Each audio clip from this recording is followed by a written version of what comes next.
biak mal ka Noor Online TV ka jan gwasme dera mal kenyam en lerdana belar kon ka jan gwasme ngot kan konorede hedi jogno mi jirama jidit ke mi jirama pay jeken channel me Noor Online TV channel de jogno jin nywaka kana asen ko kien ka ku subscribe ko blatin content banonka Noor Online TV bikan chamala shubkeji gwas dana pay kala sech noga ba an wo jinder notification bell der jetwain ko blatin TV bikan chamala shub gwas dan entiten man bana lat ka jan gwas me shetani nena shawut nuara kel shajanak ka gadang bakel sha kwal neti diaw ken o ka morleni ke ke ngwen morleni reaching kalankan jen la dana balinga jen gwas me en wala shenga jen dang joka pay ngwan ron kina daro jen dang ro ngwan jen gwas dana ban lera me bana je linkedin ko gor kon no de kon lera me de kon aling gwas me jen me bandan en telankan te ngai kon no lankan te ka jonglei chika menen yan ma gwas me ban men dan shoda lat re wichin wini ban je chulin kel chu je parwe jen obi nywaka nasin ko ken ko bler ti bi kan shamal la shu gwas ten gor kon ken o de ko ten shit kamen shaling katay da gwasamo shala no shimurleni nuar kel chikana nakki wunwar chikana nak ka chikan ga to shop ka bakkel chikan ka pech ke chikan ka kwal na motwo ka changa jandang ro bangwan ka paingwan ron kina daro jandang ro dungwan charo je me cha jalat an rega me to ko pan ka changa jandang ro bangwan ka paingwan ron kinda jandang ro dungwan Canadian content nakana skate nanga gat ke ngwane murle ke ngwane jaba ere ching dan nanga gatin shale tel kirkam ya kwaj kana lankan re duar kanyirol re wich ka jongle estate charo je mo chaja kweni nono en wudo mo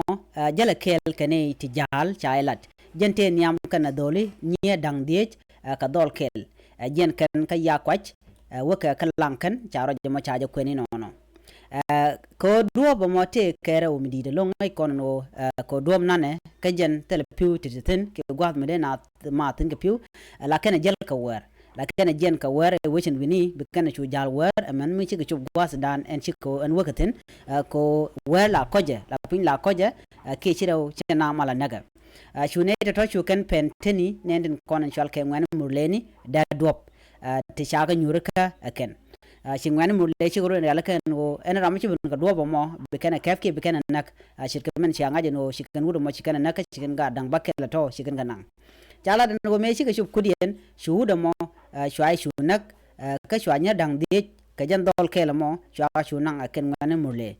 shu tang na shu karuden shu bar shu ku kene den content gor ke wudo mo kana ga jel ka kel ko jan jel ka war jel kana lani tin wan kela bon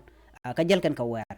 Canadian chicken chika shop kalang kan tama charo mo chajo kwen chicken tugle mo kire ga na chitu kan wini chicken balar chicken la no chimorleni chika ga dang bakel chicken nan ka chicken wuda dan jel ka ga chicken nak chala no chingwani tin kolang wani no re wichin wini chika kaira tama gor ka gat ko dong de ko chop chala do ngut ka jor ka kan tok kan loch ka do badana chicken o jigen wini chiga chicken nan ka chicken wuda dan jel ka gat kel shikan shunak ngai kon no re wish and wini ka lanken ke de kon tulara no re wika South Sudan ngai kon no en wuda shwal ke yaw pai jen ka spele mayo gwase dane kan ne ben ka spele mayo chala no te ka mal tu ngane chala long re wika kobo mo nyodo den wore kana murlene de kan te ka mal kam neken dundo so mal dangro shalat ka kot pen dangro menyo da gwano tel mal teten michi yaw cha jien tama ka spele mayo ko me cha ben ka spele mayo cha guje no be mal beten kam no kan mulle antama ti yaw cha nyoko jien cha wo doren ka GPA ki Greater People Administrative Area alo cha chonkel ka ne ka cha loch ka ku mesal ke ma yadi de dane ko le jien ten ke me ko le tiaiten ka benda pin doctor yang machaten jen mi chalo jogo chongod ba neke nakana nankan gok kwalkan gat ana mo chagu jeno dong da dor ko chi wudde shal ke yaw chalo jok kwai ka do badan ba mal ma baje no ga jan gwasme na me daje le dan ye lingan wo chawun wara kel chaje nak ka shaga dang bakel shaga pech netin kon tin ngai kon ke shal ke morleni na mo jelle dan ye lingan tamma kari ga dan shora lare wejin ni kalankan ka jonglei state agenda de calling biya ta kamal cho ja parwi no yen biya ja nyak nasin ko ken bye bye